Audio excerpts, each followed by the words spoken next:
C'était l'histoire des plus intéressantes. Mais avant d'en arriver là, je vais d'abord éclaircir certaines choses, certains points. Il est vrai qu'à un certain stade, la vie publique peut sembler s'entrelacer avec la vie privée, mais je trouve quand même désobligeant que certaines personnes, en l'occurrence, voilà, des étudiants puissent s'abaisser voilà, à s'immiscer voilà, dans la vie privée voilà, de quelqu'un d'autre. Personnellement, moi, je ne l'ai jamais fait. Hein. Nous résidons dans un petit village qui est Dakar et on sait voilà, à peu près ce qui se passe. Moi, personnellement, j'ai des amis un peu partout et donc voilà. Mais voilà, je n'ai jamais fait quoi. Je ne peux pas m'immiscer dans la vie de quelqu'un. Donc, un petit conseil au passage, euh, voilà, il faut savoir respecter la vie privée des gens. En l'occurrence, la vie sentimentale. Donc, vous l'avez compris, ça ne regarde que moi. J'espère que le message est passé. Alors, il s'avère que l'Afrique, en Afrique, il y a pas mal de choses intéressantes à se raconter en termes d'histoire. Ce qui fait le charme, en tout cas, de notre beau continent. Tout d'abord, cette histoire commence lorsque nous avons décidé de créer une association à but lucratif plutôt, nommée UDA Consulting. Et c'est une association dans laquelle des professionnels intellectuels et apprenants africains de tous les horizons d'Afrique peuvent se réunir pour échanger de la connaissance, pour partager leur savoir, autant théorique que pratique, dans tous les domaines. Donc vous voyez un peu la portée de la chose. Vous êtes un apprenant en économie ou bien en mécanique et vous avez la possibilité d'être en contact avec un expert en la matière juste par le biais de l'association. Euh, Maintenant, après avoir créé l'association UDA Consulting,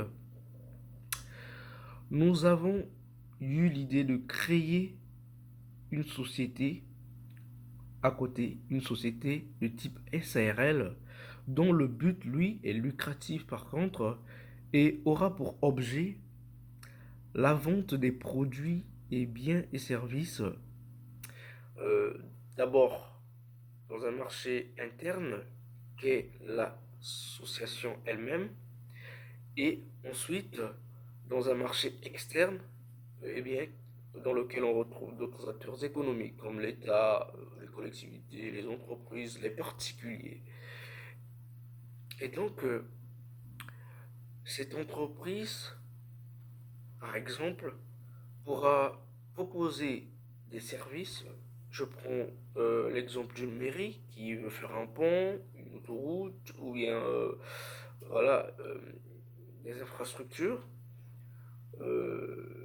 L'entreprise pourra ainsi proposer des projets innovants, des maquettes, des propositions, tout ce qui va dans le sens à réaliser le projet et elle pourra le vendre à la mairie. Comment ça va se faire? Ben, la réponse est toute simple parce que cette entreprise en elle-même est un condensé ou un amas, un regroupement de 9 commissions qui travaillent de façon synergique. Nous avons parmi ces commissions la commission d'ingénierie. Et cette commission est constituée pour la plupart des membres qui ont eu à faire un parcours ou qui ont un profil d'ingénieur.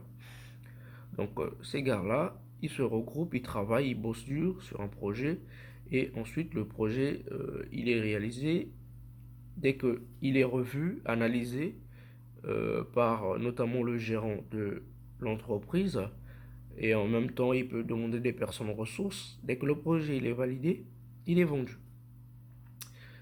Et l'argent rentre à l'actif de l'entreprise. Et le nombre de commissions, comme je viens de le dire, il est à 9 pour l'instant, mais il peut être changé. Nous avons la commission des sciences juridiques et politiques, la commission des sciences économiques et de gestion, la commission euh, entrepreneuriale, la commission des sciences exactes, la commission ingénierie et technologie dont je parlais tout à l'heure, la commission hôtellerie et gastronomie africaine, pour les plats africains et autres. Donc tout ce qu'ils font dans la restauration pourront appartenir à cette commission. La commission des sciences militaires et stratégiques, la commission des sciences humaines et sociales et la commission des sciences médicales. Et là où ça devient important, les amis, suivez-moi très bien, c'est que le capital de cette entreprise sera détenu majoritairement par l'association créée en amont. Donc, on a une entreprise indépendante, bien sûr, avec son capital social, mais dont le capital à 60%, parce qu'on préfère maximiser les choses, donc à 60%, est détenu par l'association UDA Consulting. Et donc, ce qui veut dire que l'UDA Consulting pourra avoir des revenus, bien sûr, à caractère lucratif, via les participations qu'elle a dans l'entreprise UDA SRL. Donc, maintenant, au niveau de l'association, là par contre, vous avez des participants, c'est-à-dire ceux dont je parlais, des professionnels, toute personne voulant échanger de la connaissance. Et en son sein, il y aura des cotisations qui vont se faire. Maintenant, ce qui est intéressant, c'est que les membres qui font partie de l'entreprise UDA SRL auront également accès à l'UDA Consulting, la communauté UDA. Et donc, eux aussi feront partie de la communauté. Et pourtant, l'inverse n'est pas possible. Si tu es participant, tu ne peux pas avoir accès à l'entreprise. Il faut d'abord devenir membre. Donc, un membre, c'est à la fois un participant également.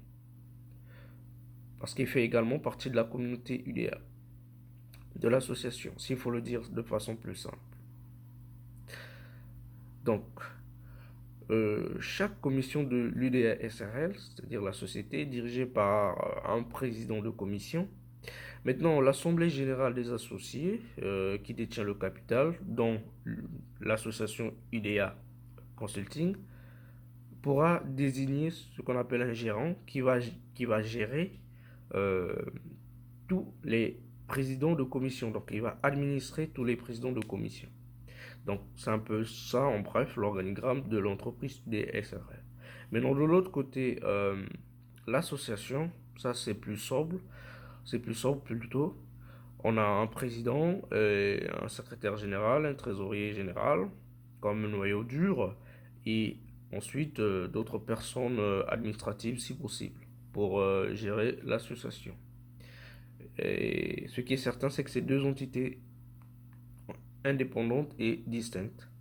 Mais il y a un lien juridique entre les deux parce que l'association détient 60% du capital de l'entreprise. Donc forcément, l'association exercera un contrôle sur l'entreprise. Dans quelle mesure? Dans la mesure où, forcément, pour devenir membre ou employé de l'entreprise UDA SRL, il faudra forcément en amont être participant à la communauté UDA. On ne peut pas devenir membre directement, il faudra d'abord devenir participant à cette communauté UDA, être imprégné de la vision de l'Union démocrate africaine, de l'UDA, et ensuite vous pourrez devenir membre de l'entreprise UDA SRL et entrer dans l'une des commissions précitées. Maintenant, lorsque l'entreprise vend ses produits au grand public, aux entreprises, etc., c'est-à-dire au marché extérieur, là c'est bien. Mais sauf que nous vivons des époques de crise économique. Donc il se peut qu'on ne trouve pas des clients à l'extérieur. Là, la société a la possibilité de se rabattre au niveau de l'association et de vendre ses produits, d'écouler ses produits, comme je disais en amont, à son marché intérieur qui est l'UDA Consulting. Donc de vendre ses produits à l'association. Maintenant, quand je parlais évidemment de lien, compte tenu de ce lien juridique qui les lie, l'association va à elle bénéficier donc des réductions de prix. Ce qui est certain, c'est que les participants à la communauté UDA, eux, ils bénéficieront des abattements au niveau des prix. Donc, ils pourront avoir accès à ces produits à des prix, voire nuls, quasi nuls, ou à des prix vraiment réduits, comparé à un client lambda qui ne fait pas partie de la communauté UDA. Donc, c'est un avantage majeur. C'est en contrepartie des cotisations, bien sûr, que les participants versent à chaque fois à l'association. En contrepartie, ils auront droit à des privilèges au niveau des prix, des tarifs, des produits que aura mis en place l'entreprise UDA SRL.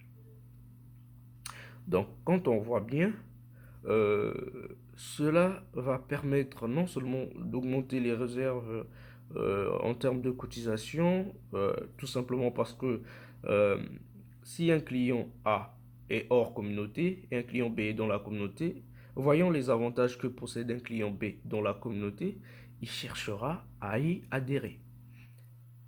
Parce que, vu les avantages, ce serait mieux d'être dans la communauté que hors de la communauté.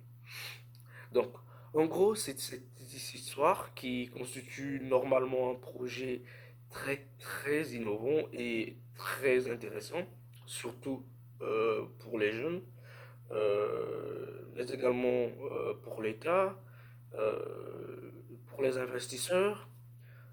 Pourquoi d'abord pour les jeunes? Parce que ça va créer des emplois, notamment pour les jeunes étudiants.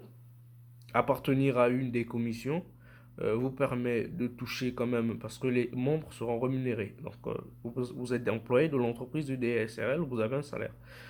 Donc, c'est quelque chose déjà qui peut venir en appui, voilà, de vos petites entrées financières ou etc. C'est vous qui voyez. Mais c'est déjà quelque chose. En plus de cela, ça vous permet de vous faire un réseau parce que vous travaillez aux côtés des professionnels. En même temps, vous appartenez à une association, parce que je l'ai dit, un membre est à la fois participant à l'association UDA Consulting. Donc vous appartenez à une grande association dans laquelle il y a plusieurs panels de connaissances et vous bénéficiez d'un réseau très large. Donc ça, c'est très avantageux pour un étudiant. Donc c'est tout à gagner, surtout pour les étudiants. Mais également pour l'État. Pour l'État, pourquoi? Parce que nous envisageons de mettre le siège social de l'association l'UDA Consulting à Kédougou. Ça va permettre ainsi de désenclaver les populations rurales et ainsi permettre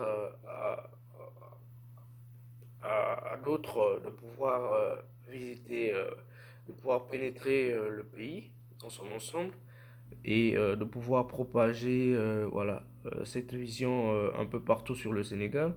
Mais aussi, ça permettra aussi à l'État de pouvoir implanter ses infrastructures voilà, euh, dans les régions. Maintenant, au niveau voilà, des investisseurs, il y a tout à y gagner parce que s'il y a un capital qui est constitué, c'est qu'il y a quelque part où il faut investir. Donc, si vous investissez là-dedans, vous avez une entreprise qui ne fait pas de perte parce que forcément les revenus sont nombreux. On a des revenus par rapport à des apporteurs d'affaires, on a des revenus par rapport aux projets vendus, nous avons des revenus par rapport aux prestations de services, nous avons des revenus par rapport aux cotisations versées. Donc la proportion de cotisations versées se partagera entre l'association et bien sûr voilà, l'entreprise UDA SRL. Donc forcément, vous avez une entreprise qui fait du chiffre et ça intéresse les actionnaires. Donc, si vous êtes investisseur, vous venez mettre de l'argent sur la table, vous rentrez dans le capital de l'UDA SRL, sachez que vous n'allez jamais le regretter. Maintenant, ce qui est bien pour tous, c'est que vraiment c'est un projet qui va révolutionner les choses d'un point de vue économique et pourra mettre fin ainsi à la misère sociale que nous constatons ici sur le continent.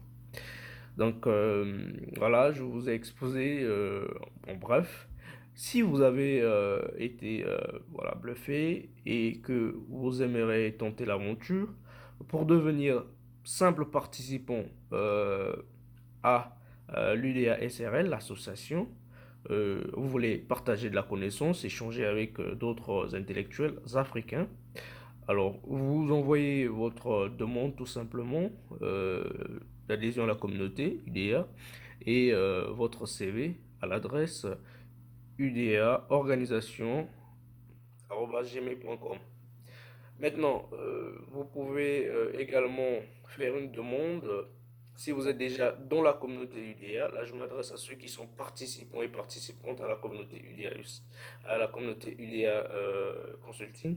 Donc, vous pouvez faire une demande euh, voilà, d'adhésion ou une demande d'emploi à l'UDA SRL. Donc, tout simplement, vous envoyez votre CV et la demande à la même adresse uda organisation autant pour moi gmail.com. Vous l'envoyez là-bas et ensuite un comité se chargera d'analyser votre dossier, votre CV plutôt. Et dès que vous êtes reçu, vous avez une note qui vous signale via mail que vous avez été accepté. Et on vous intègre dans la commission de votre choix par rapport à votre parcours bien déterminé. Et le tour est joué. Nous avons vraiment beaucoup à partager avec vous. Et certainement, je sais que nous aurons aussi beaucoup à apprendre de vous. Donc, nous espérons vraiment compter sur vous et vous avoir dans nos rangs d'ici là. Je vous souhaite une bonne continuation et portez-vous bien car le virus circule toujours. Protégez-vous et en même temps protégez ceux qui vous entourent.